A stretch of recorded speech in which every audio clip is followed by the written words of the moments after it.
Extinction Era. Written by Edward Cabras. Read by KG.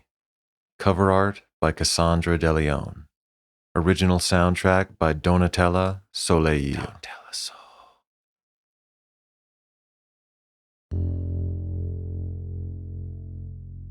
Prologue. Unidentified alien cargo vessel. Unidentified alien star system. Rows and rows of cages.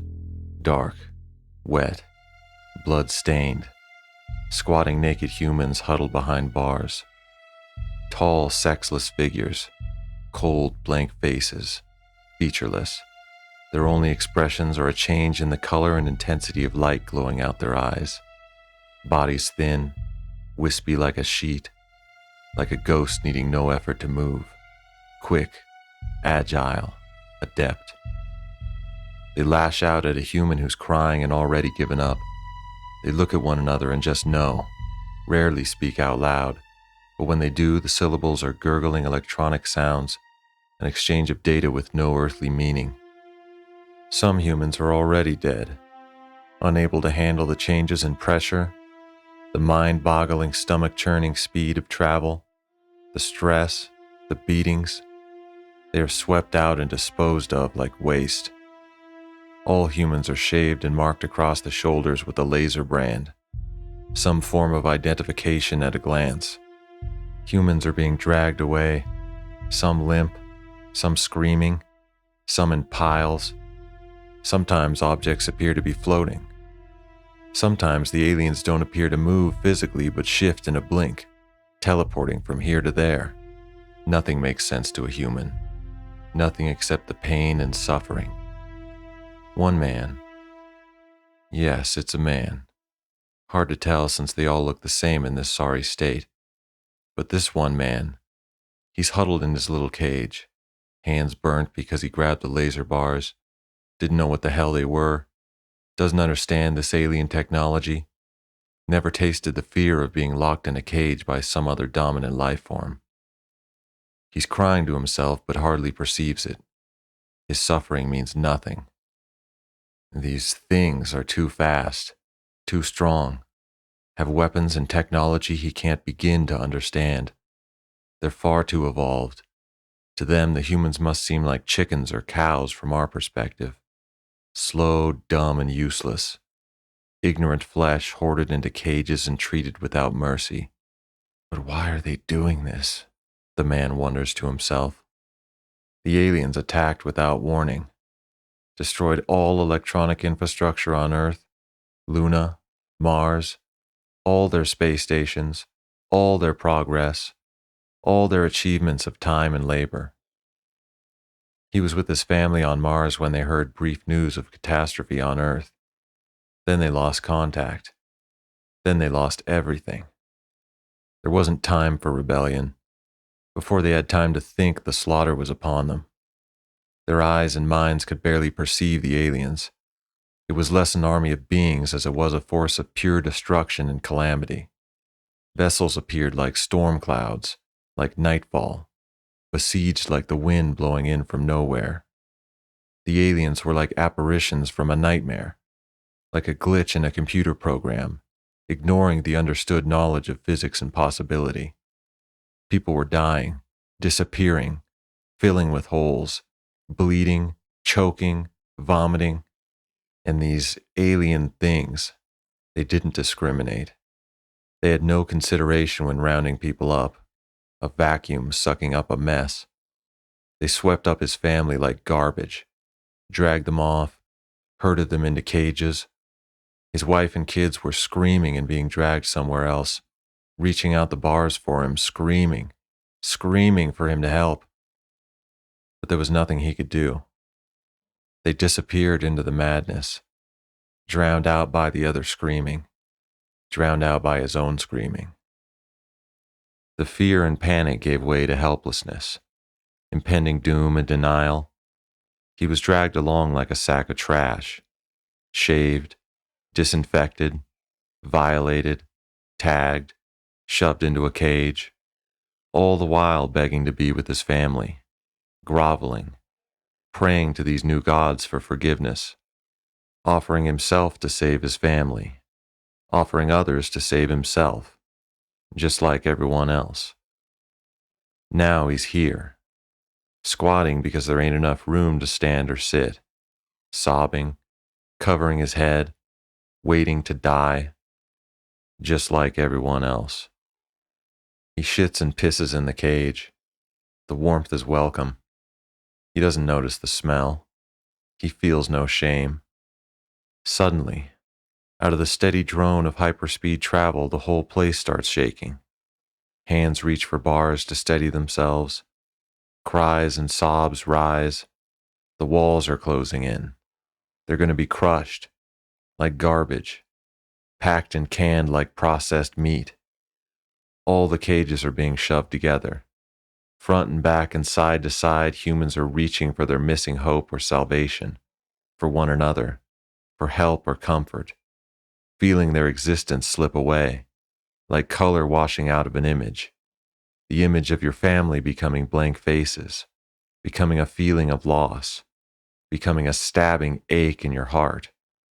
They plead and moan for the only thing they haven't yet been stripped of, this life, this flesh, all the while shivering at the touch of N's cold hand already, being devoured by the shadow of its indiscriminate gaze, until the pathetic truth pouring from their soul is that of sweet, delicious, merciful death. But death doesn't come so easy. Once all the cages are packed together and neatly aligned, they start to move again. The man, yes, the same man, hard to tell. He notices a change in pressure, or change in something. Whatever it is tells him they're somewhere else. This isn't the same room. Somehow it feels like outside. He doesn't know if that's good or bad, or if it only spells a different kind of death. The air is foul, dense, and dry. He can't see anything but cages. Endless depths of cages and other human bodies. The screams, the machinery, the alien gurgles. The suspense is intolerable. His whole life exists in a vacuum, like time holding its breath. It's worse than the same putrid hell, a new hell, new unexpected terrors, waiting for the worst to arrive. But he supposes it's all the same strange, unplaceable terror at this point. He's still waiting to die just like before. Dying is probably the best thing that's going to happen to him. It's the waiting that causes so much grief. As he listens to the screams and moans, he realizes for once his voice is not among them. He gains a small bit of pride from this. He thinks of his family and gains even more strength. He turns his waiting into a kind of insolence, a struggle, a fight with the aliens themselves. He won't go easy. He imagines his suffering as a fist in the face of these hideous monsters. They won't just sweep him up like garbage. He won't go on his own. They'll have to do it themselves. He won't give it to them. They'll have to take it. And when they open the cage to do it, he'll give them something to remember. He'll give them something to gurgle about. He tries to relax and work some feeling and strength back into his limbs. He dreams himself into a zen-like state. It's not hard. He's barely awake, barely alive. He focuses on the one moment, every second, every synapse leading to the one fight, the one motion, one thrust, the one fuck you before the end. One of the cages near him rattles. The person inside it shudders and screams as a robotic arm carries them off to another platform. He watches a whole long row of cages be carried off before it's his turn. Now he gets picked up by the arm and suddenly he's filled with a hollow dread. His stoic bravery is slipping away. He's missed his chance. His zen is for nothing. He's heading towards a sterile, faceless death and there's nothing he can do about it. He's going to be crushed and discarded, burned to ashes, fed or absorbed into some even more monstrous alien. He can imagine no other possible outcome but an impotent, meaningless death, a number adding to the body count, nothing adding to more nothing. He holds his breath, pinches his eyes shut tight, promises himself he won't make a sad, shameful mockery of his passing. He'll die like a monk with his family watching. He will not fear. He will not fear. Through the eternal waiting. And when he can't take it any longer, he opens his eyes. And there's an alien staring at him through the bars. He gasps and jumps back, instinctively kicks at the lasers, burns himself, spits at the alien, but even that evaporates at the lasers. The alien stares at him unflinching, gurgles something, eyes glowing, and then, like snapping his fingers, the laser bars disappear. The man would have shit himself if he had anything left. And this is it. The alien is going to kill him, eat him. He remembers his plan. He remembers his family. He waits for the alien to make a move and put itself within range. The alien gurgles again, eyes blue and black and pink, and then it walks away. The man is still frozen in his cage. Is it a trick? A challenge? He looks around. None of the other cages have been unlocked, only his. The alien turns back to him. They both wait for something to happen. But the man shouldn't have waited. The alien is out of reach and raising its hand slowly. The same hand that unlocked the lasers with a snap. It aims 2 fingers at him like a gun. The man ducks. A second becomes a lifetime. But the alien doesn't shoot. Doesn't vaporize him with some spell or simple motion. It just opens its palm in a welcome gesture. The man is even more confused. He waits to be crushed in the outstretched alien palm. He gears himself up to charge out and pounce on the creature, bite it, go for the eyes. In his desperate state, he almost believes he can do some damage. But before he can do anything, the alien speaks. It opens its mouth, and in the sickest, eeriest voice he's ever heard, the alien actually sings a song, recites a little rhyme, mocking him. What the hell is it again? That little kid's song humans sing to teach the notes of the major scale. Do, re, mi, fa, sol, la, ti, do. The alien sings.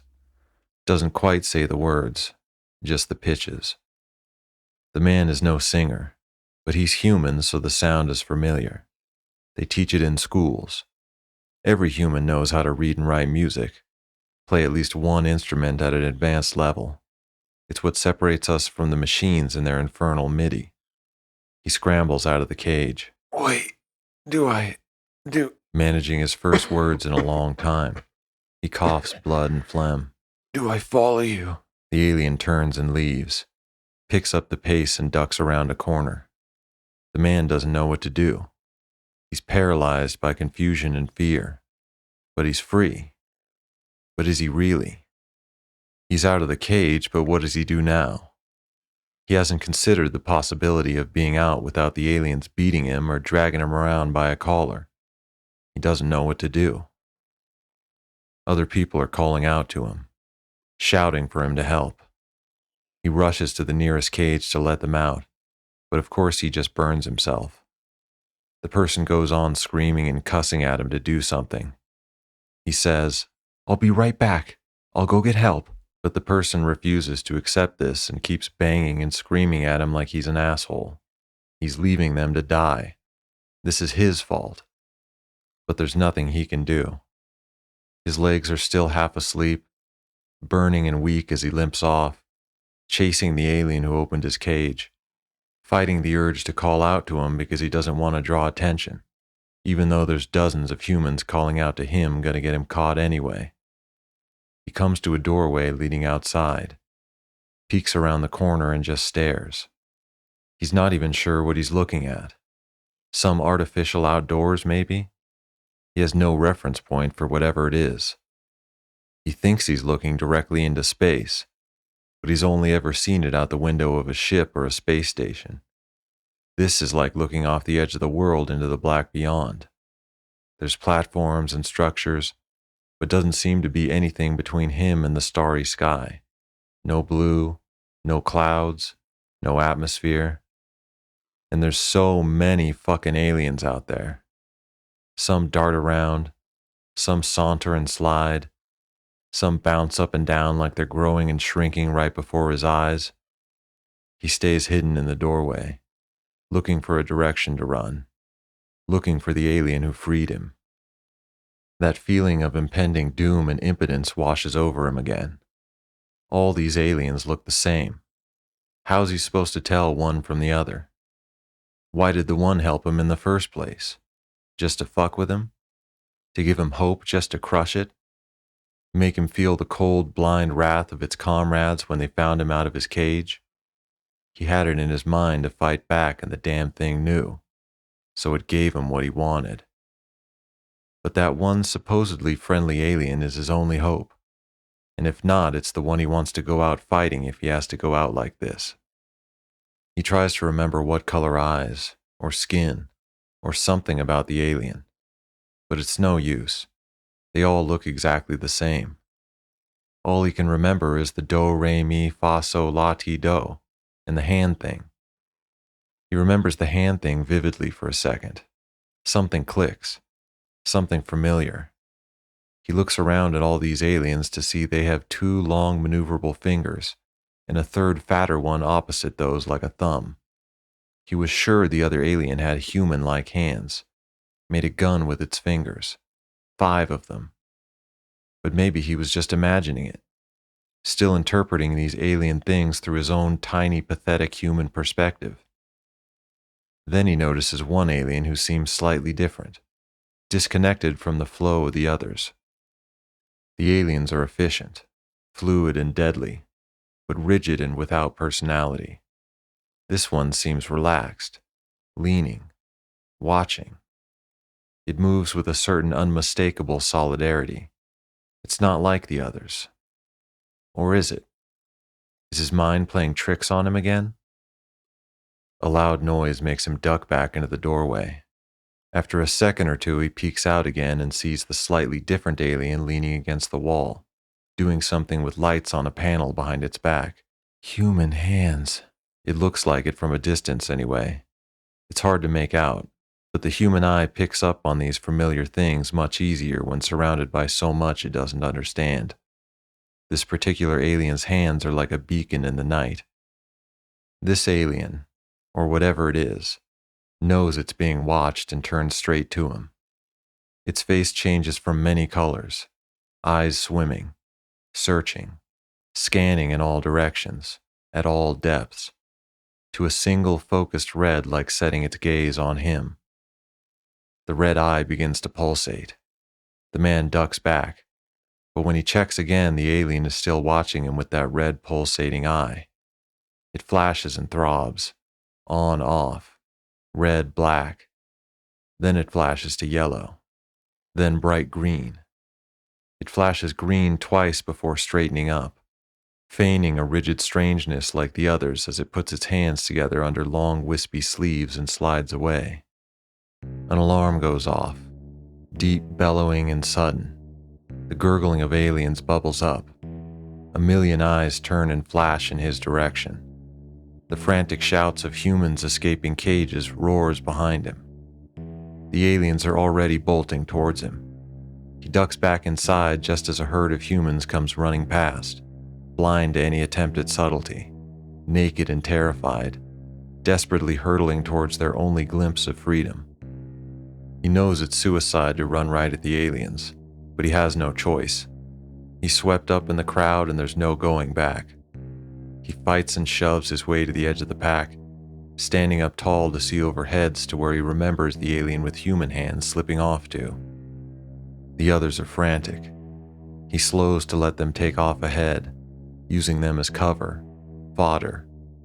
He wishes it wasn't so, but he's not going to convince them to calm down and get organized. In a situation like this, there is no remorse. There is only life and death. If they get themselves killed, he's sorry, but he's not responsible. He keeps low and hurries to the building where he saw the alien with human hands, turns the corner and thinks he spots it. hands in its sleeves, sauntering away with a different stride instead of rushing towards the alarm. "Hey! Hey!" he tries to whisper, but it comes out as a cough and a shout. The alien picks up the pace. He feels his chances slipping away. He starts calling out loud, yelling to hear himself over the panic all around. Soon he's waving and screaming, making himself a target like all the other idiots. In a blink, two aliens dart in front of the one with the long sleeves. It stops and seems to address them. Caught up in the chaos and hopes of freedom, the frantic man senses fear so distantly that he actually runs right up to it, touches its shoulder, tries to speak or ask or explain or beg, but he doesn't get the chance. A collar appears around his throat, and as fast as the two aliens appeared, suddenly he's hanging in the air by his neck, trapped and choking, and so is the alien who let him out of the cage. The other two are gurgling low machine sounds at him, like a massive computer processing ages of information in one deep, swift stroke. Subtitles. Why does this one relinquish its duty? And why is its networking chip inactive? The helpful alien hangs by its neck, says, This one's chip has malfunctioned. Heading to maintenance bay for repairs. It does not squirm or reach for the collar. The human, on the other hand, is prying at his neck and struggling for breath, trying desperately to touch his toes to the ground. Its networking chip is fully functional. No signs of damage or data read-write failure. The other alien states in disagreement. This one apologizes if it has erred. It is not fully interfaced with the network. Self-diagnostic functions cannot exceed 23.2999%. Energy levels critical. Probable cause of disconnect. Certain major systems have been deactivated to preserve vital memory and necessary organic functions. Heading to maintenance bay to reestablish connection and upload data memory backup for future diagnostic use. The other two aliens straighten up and turn to one another, eyes flashing questioning shades of purple, crimson, and gray as they process the information. One of them leans in close, blinking and scanning for faults in the data transmission. It flashes its eyes at the human, snakes back and forth between the negligent alien and the human before focusing back on the collared alien, eyes blinking a million accusatory colors. The creature thinks this one is abetting its escape, it states plainly, having asked the man no questions, just knowing. The creature excreted bodily fluids towards our optical receptors. The accusatory alien turns to the human. Its eyes stir purposefully as it swims around the human's face, reading and scanning the creature as it struggles, frantic and helpless. They return their gaze to the accused. This one opened the cage to administer appropriate punishment. At that point, we experienced a network disconnect. Without substantial networking, our directives were rerouted in accordance with data limitation protocols. Backup data systems indicated we should return to maintenance bay and reassess the situation once connection had been reestablished. The aliens stand stiff, processing the information. They gurgle and breathe a few phrases at each other, turn and blink slow, dark colors at the alien in question, but then release it from the collar. It drops to its feet without a hint of pain or discomfort, having never relinquished its posture. Proceed to maintenance bay, they state in agreement. This one is relinquished from its duties for the present moment. However, according to protocols, it is to complete its initial directives once network connection is restored. Punish the creature until suitably docile. Then return to Captivity Unit 10-0550. Affirmative. The alien agrees, as the others dart away to deal with the rest of the escaped creatures, leaving this one suspended in the air by a digital collar, an apparently digital manifestation in the physical world. The alien with the human hands flares red and orange eyes at the human creature, then yanks at an invisible cord like pulling the slack on a leash. The man feels the tug and gets dragged along, bobbing in the air and barely scraping his toes to the ground. It's painful, but it is enough to catch his breath and keep from suffocating. He obviously didn't catch any of the alien's conversation. Even if he did, he wouldn't know whether to be relieved or if this is just one of the worse-than-death scenarios he's envisioned so many times. Still, He can't stop feeling that this particular alien contains some semblance of empathy or humanity. It stands out amidst all the unfathomable strangeness. He wants to believe, but then again, what the hell does he know about being human anymore? It's been so long since he's felt human. He's been used and beaten like a piece of meat for so long. Does that word actually mean anything anymore? Human? Or does it mean garbage? Skin and meat? He can't possibly come to a conclusion, but decides whatever's happening isn't up to him anymore. He found his way to the alien that let him out of the cage. It's not the stoic blaze of glory he'd hoped for, but it feels like a victory somehow. It feels like the greatest victory he's ever achieved. At the same time, it feels like nothing, the most pointless struggle. All he can do now is just hate the moments the collar doesn't completely choke his breathing, a little less than when it does. Naked, battered, alone, empty, questioning the existence of purpose and soul, choked and dragged along by an alien beyond the evolution of his simple species, on a space station beyond the comprehension of his greatest scientists, in a solar system beyond the scope of Earth's view, however many light years away from home, his life, his simple little passions and pleasures, all the things he thought mattered, all the things that did matter, that made us human, gone. In the year 21XX, mankind made its first contact with alien life forms. The aliens did not come to make allies, explore the curiosities of the universe, or share their knowledge. They simply invaded. Far superior in physical and technological strength, they overwhelmed mankind instantly, destroying all human social, technological, and biological infrastructure across 3 colonized planets and 5 mega space stations, all in the matter of Earth hours. Resistance has been futile, but persistent. The humans are dumb and weak, but realize there is no option but to fight, or submit to their destruction. Any attempt at peaceful surrender or reasoning have been met with the same brutal treatment. The aliens have made no attempt to communicate one way or another, only kill and capture. At the end of the proxy wars in 20XX, mankind enjoyed peace and general but slow prosperity. Much of their population had dwindled, and almost all their information databases had been destroyed, had to be rebuilt, rethought. But we persevered and moved forward, as humans always have. No one would have guessed during this prosperous time that our species' most desperate struggle loomed. Long after we'd made nuclear peace following the Cold War era, bioweapon peace after the Red Death epidemic, and even survived the battle with self-aware AIs during the proxy wars, we'd no idea mankind would, less than a full century later, battle its greatest threat, a period which came to be known in universal history as the Extinction Era.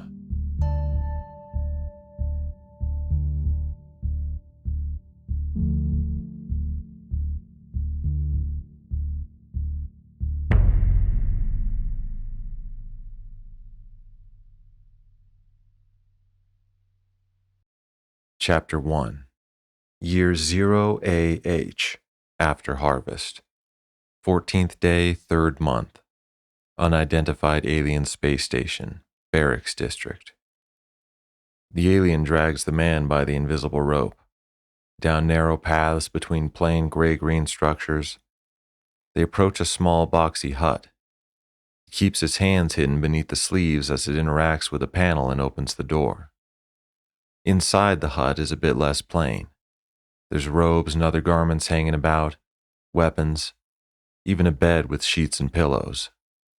Across from the bed is a large cage, not one of the tiny cramped laser defense cages. This one is big enough to stand and take a few steps around. Locked inside is another human, a woman with brutal scars and laser brands, filthy tattered clothes, and an inch or so of healthy-looking hair. Even as beaten and battered as she is, the hair is striking. The man hadn't seen hair on a human since Mars, however long ago that was. Sometimes it seems like yesterday. Sometimes it seems like years. The woman turns and he sees the left side of her head is scarred and bald like the hair is never growing back. Her face and arms are gaunt, but she has a strength about her, a fire, something primal and burning the aliens apparently couldn't beat out of her. She isn't scared and ready to die like all the others. The man meets eyes with her. She growls suspiciously. The alien tugs him into the center of the room and unlocks his collar with a wave of its hand. The man drops to his knees, grasps at his neck, coughing, panting and sobbing. Please don't hurt me. I don't mean you any harm. I don't know why you helped me, or if you helped me, but I don't know what's going on. Please say you helped me. The alien turns to him with colored eyes. I don't know what that means. He shrugs at the blinking colors. But I'm alive, so that means you don't want to kill me. Something clicks inside him like a pale, clear light illuminating the awful truth. The collar, the cage. Are we pets to them? He wonders. He looks over at the strange woman with the feral eyes. Hello. She hunches over like an animal, paces around with her knuckles to the ground, like a beast ready to defend itself, staking out its territory. Is there some way we can communicate? Asking either of them. Then he remembers something. Do, re, mi, fa, sol. The woman starts going crazy, hissing and barking, rattling around in her cage, trying to reach out and claw at him. Fa, sol, la. He chokes on the dryness in his throat and starts over. Do, re, mi, fa, sol, la. The alien's eyes narrow on him with a deep, dark red. The man nearly swallows his tongue. But he goes on anyway, because this is all he knows to try and communicate. This is the thing the alien said after it helped him. Do, re, mi, fa, sol, la, ti, do. Do, re, mi. He hasn't used his voice in so long he can barely hit the right pitch.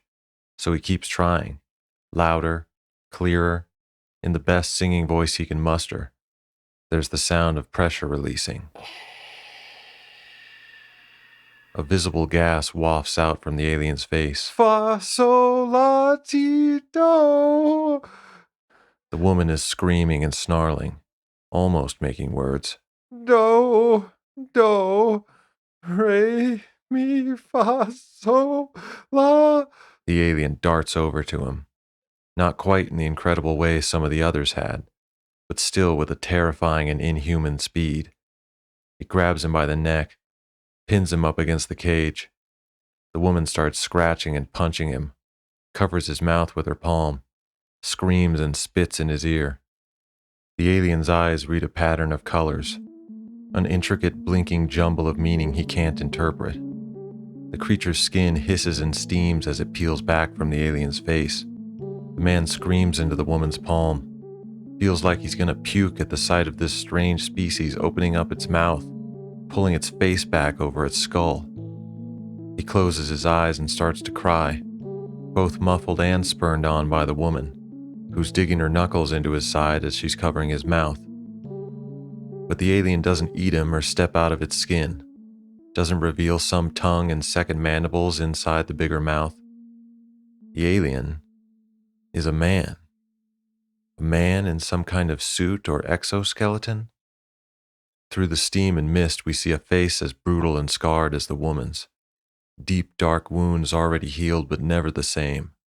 Furrows and lines from the salty winds of time and conflict beating his face. Folds and marks from jamming himself into the mask. He isn't gaunt or scared or broken. He isn't out of his mind like the woman. His eyes are stern and decisive. His face reads of mission and purpose. Don't ever let me catch you singing that damn song. I'm sorry. The woman howls and claws his face, grinds her knuckles into him even harder to emphasize the point.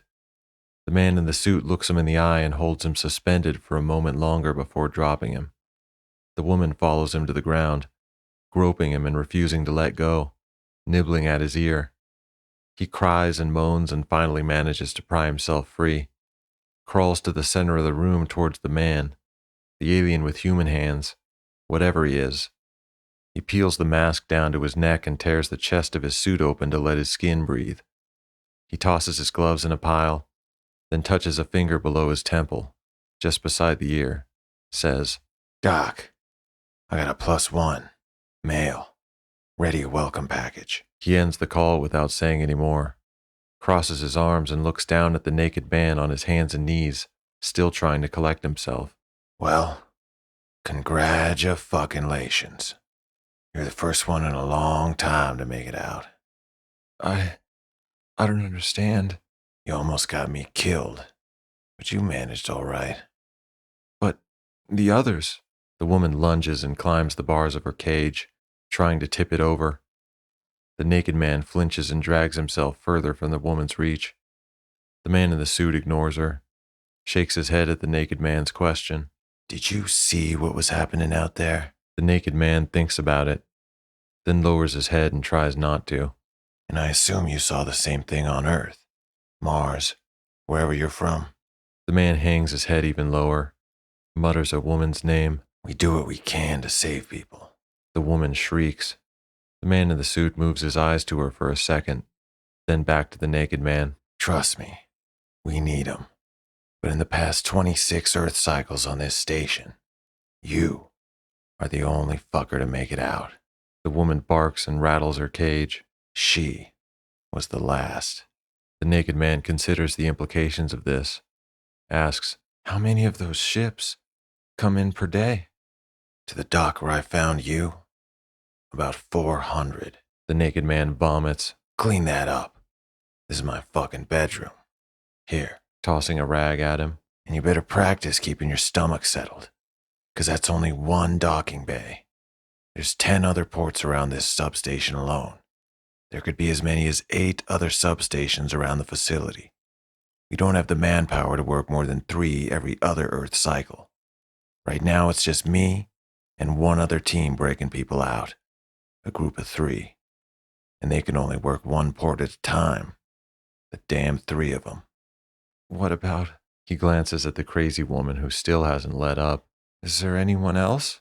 There's 3 others in the dungeon. The naked man lets out a weak cry. That's just what we call it, so don't get worked up. It's dark, dank, smells like blood and shit, so I'd rather not call it home.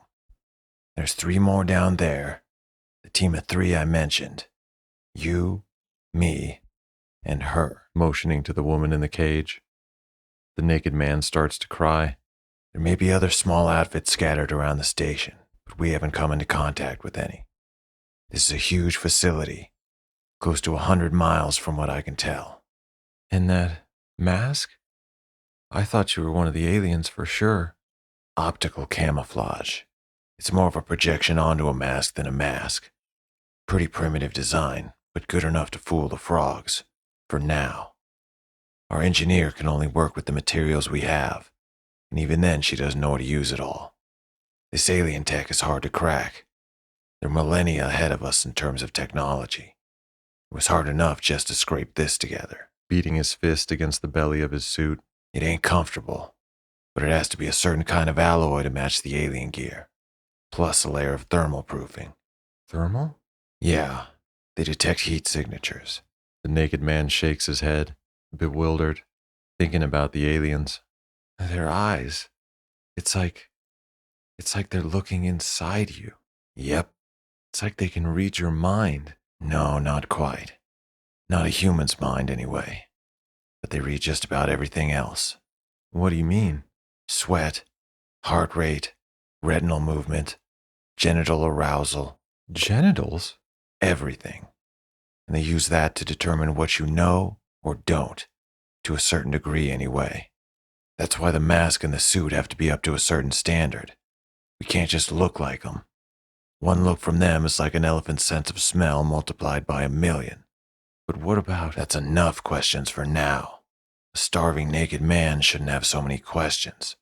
Oh, looking down at himself, remembering to wipe up the rest of his puke. You have more immediate concerns. Yeah, I guess. Starting to feel lightheaded, the adrenaline finally wearing off. You can walk. You were running before. Feeling the adrenaline wearing off, though? What? Wait, can you? Shut up. Smoke this. Tossing something at him. He fumbles to pick up the pillbox. It's a refined medicinal oil from the aliens. There's other ways to administer it. This always worked best for me. Lighting one up and taking a puff. Just smoke it. One of these will perk you up for at least an hour, even if you have no energy left. And it's safe for humans? It's what they use on humans. They tend not to kill you unless it's absolutely necessary. They just beat you till you feel dead and heal you up with this. Blowing smoke. Come on, I'll take you down to the dungeon. They'll have clothes and food for you there. A place to sleep. After the alien weed wears off, you'll probably be out for a full cycle. Did you just say? Examining the medicine. A cycle here seems to be about 2.5 Earth days. We had to count the seconds as we remember them in our heads, document the minutes and hours, start our own clocks again. What? Quaint, huh? Sure as hell wasn't me did the counting. Earth time doesn't do us much good here, but it's a reference point we feel the need to use. Just be glad we figured it out before you got here. It'll help you get adjusted. Does anyone know what's actually going on? Why did the aliens attack? What are they doing with all these people? The man says nothing one way or the other. Come on, kid. I'm sure the others will fill you in more. But food and rest are what you need, not more information. You barely processed what's happened up to now. Yeah, I guess you're right. I am starting to feel a little better, though. What did you say this medicine was? Alien weed. Is it really?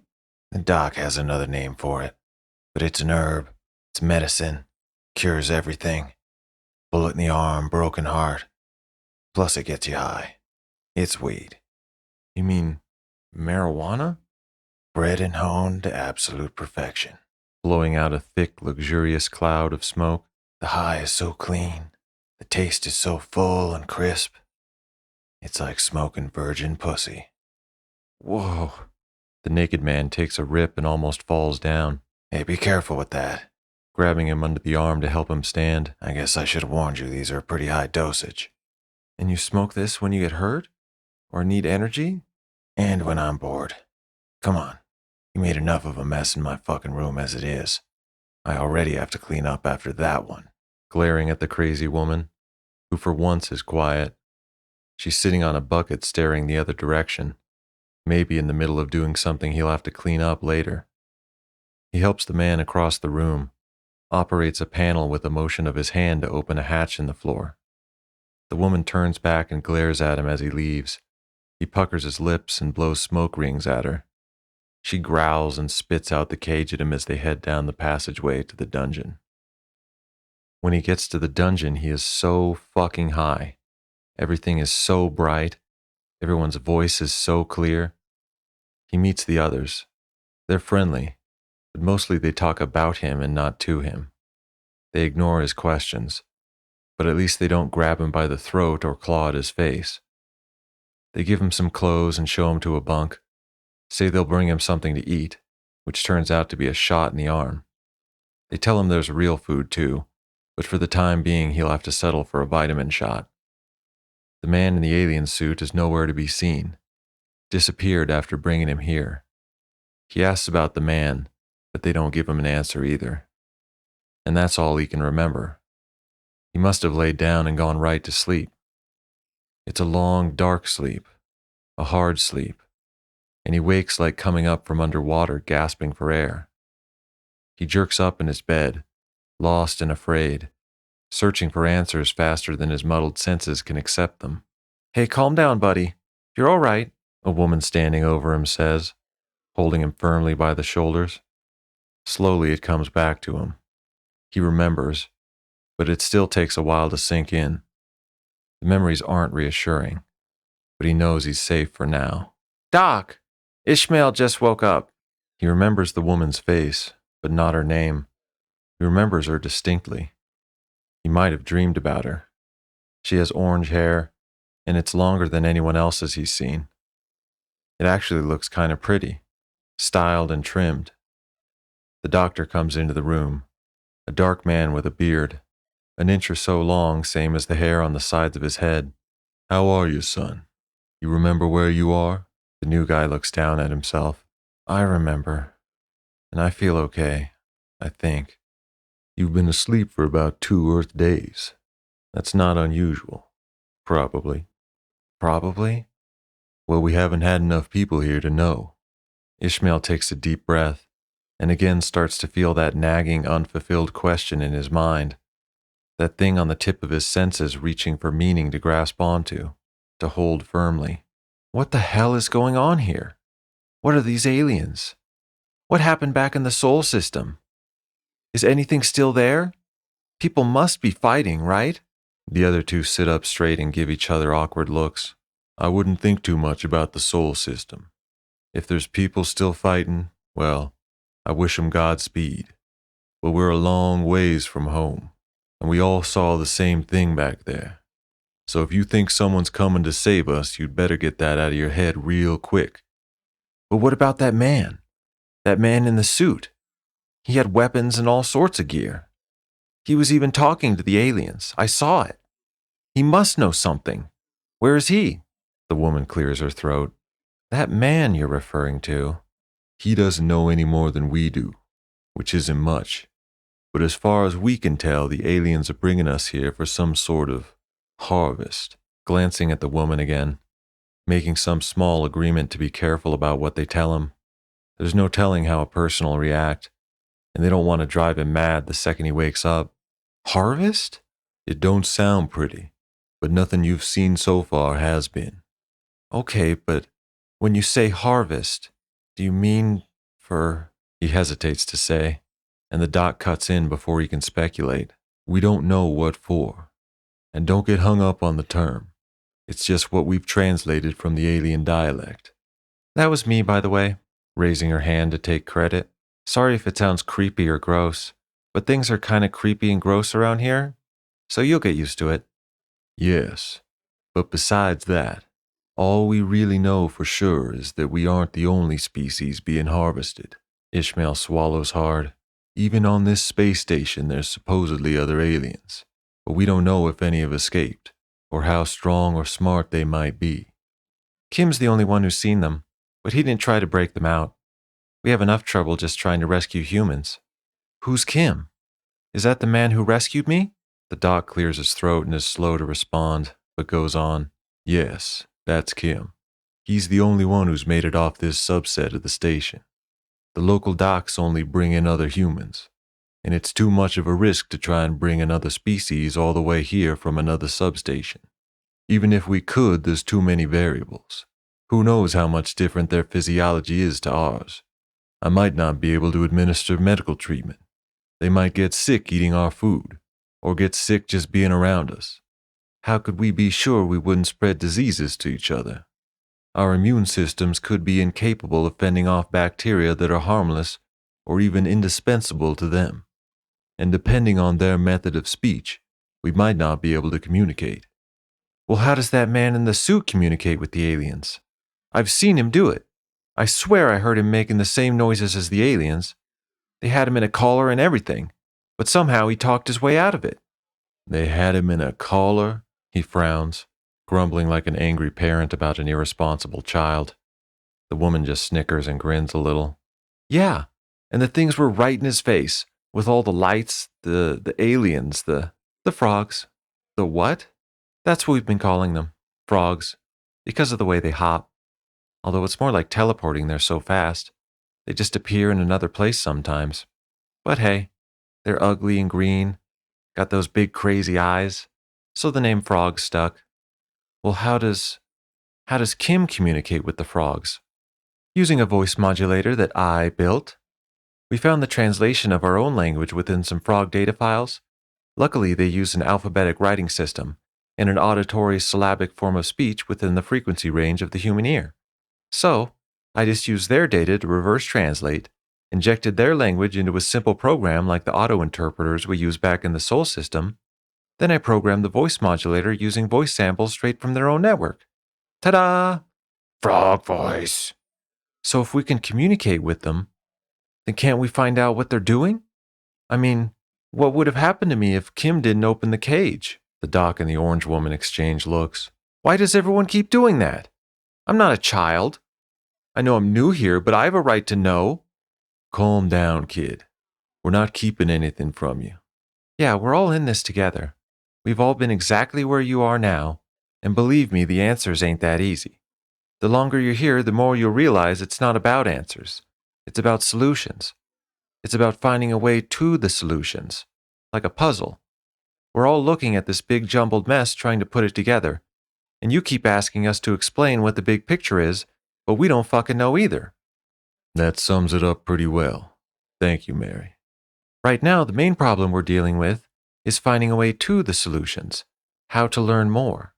So far, I'm the only one versed in any kind of technological science. She cocks her head and extends an open palm towards Ishmael, waiting for him to announce his own scientific expertise. But he doesn't, so she shrugs and goes on. Like I said, when it comes to mining their network for usable data, it's just me. And when I do find something, I usually end up lost and alone in some go-between realm that isn't humanity or Frogland. It's a scary place to be. It's like all the thoughts you had pissing yourself in that cage times 90 billion. It's enough to make your head explode. Then you got brains all over the floor, so you shove it back in your head and keep working. But that's not doing you any good, because after dancing the froggy limbo, your thoughts are nothing but a festering pile of mush echoing the same nonsensical drone back and forth inside your skull because you can't find a reference point to figure out which way is up or down. Scolding herself, banging her head like it hurts right now. Then you go numb. Then you feel all your emotions super intense. Then you go numb again. You cry, you sleep, you cry. And when you can't do either anymore, you just stare at the fucking walls until Kim or the doc comes in here and shames you into working again. Ishmael frowns and turns to the doc, who just crosses his arms and shrugs like, you're the one who asked. Anywho, take the harvest for example. We don't know what the hell it is because we don't have a reference point. Reference point! She shouts at herself, then goes on again like it was nothing. It could mean anything from dinner to victory, ritual sacrifice, sublimation, even orgy. I just chose the word harvest because it sounds the most disgusting and diabolical. Well, I guess a frog orgy would be the most diabolical thing mankind has ever witnessed, but we don't want to call it the orgy.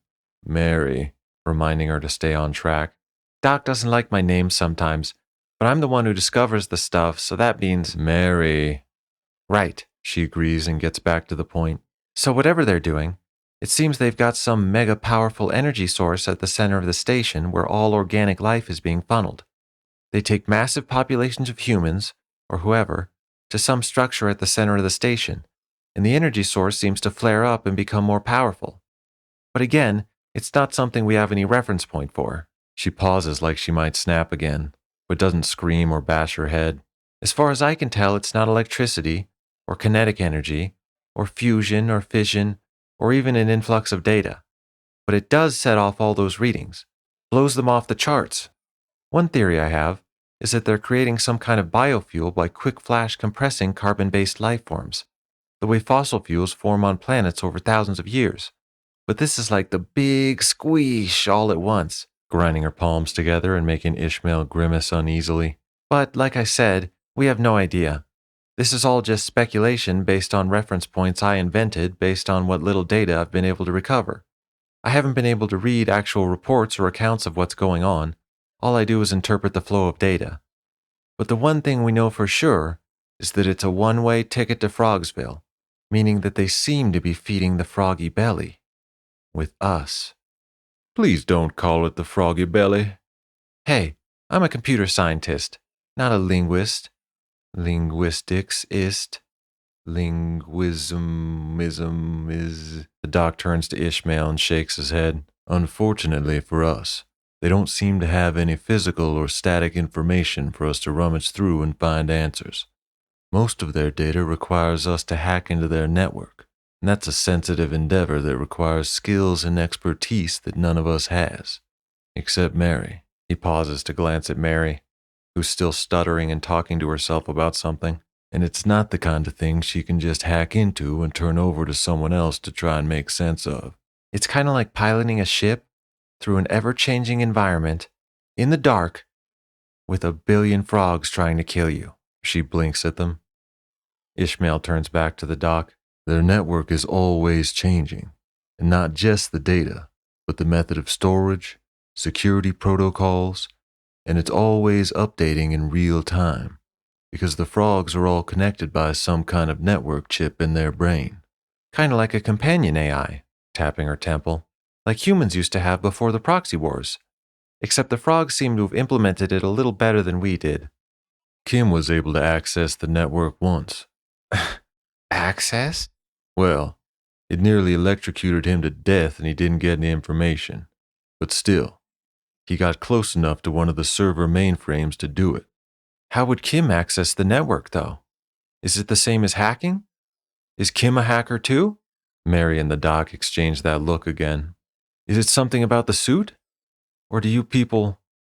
You don't have, he asked suspiciously, trying to hide his nervous reaction in case they do. I saw that man tap his finger to his temple, just like you did a second ago. Mary clears her throat, turns to the doc like asking who's going to do it.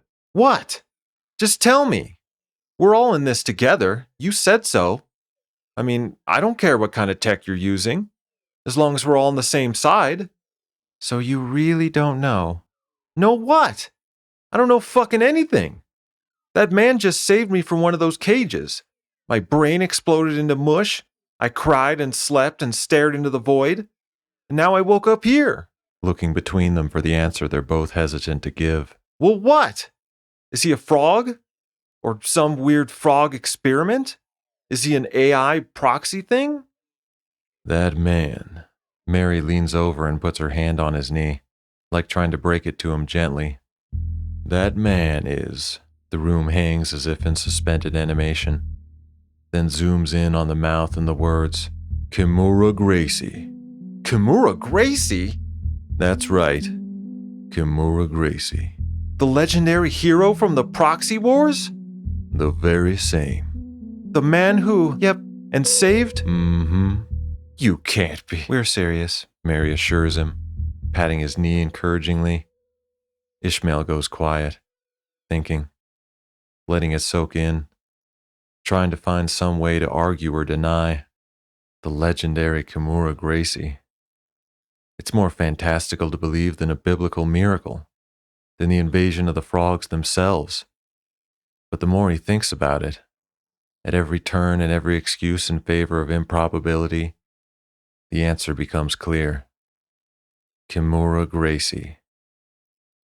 He remembers the massacre back on Mars, remembers the helpless submission on board the ship, the strange series of events that led from one inescapable hell to the next, utter destruction, never-ending suffering, the impending weight of a destiny too straight and narrow to be derailed, too airtight to escape from, a future too vivid and tangible to be false, to suddenly being released, to luck and magic in the air, to a present that's not so clear, but there's space to move, space to fight, to make your own way, a place with friends and hope. It's like a dream. It's like a movie or a video game.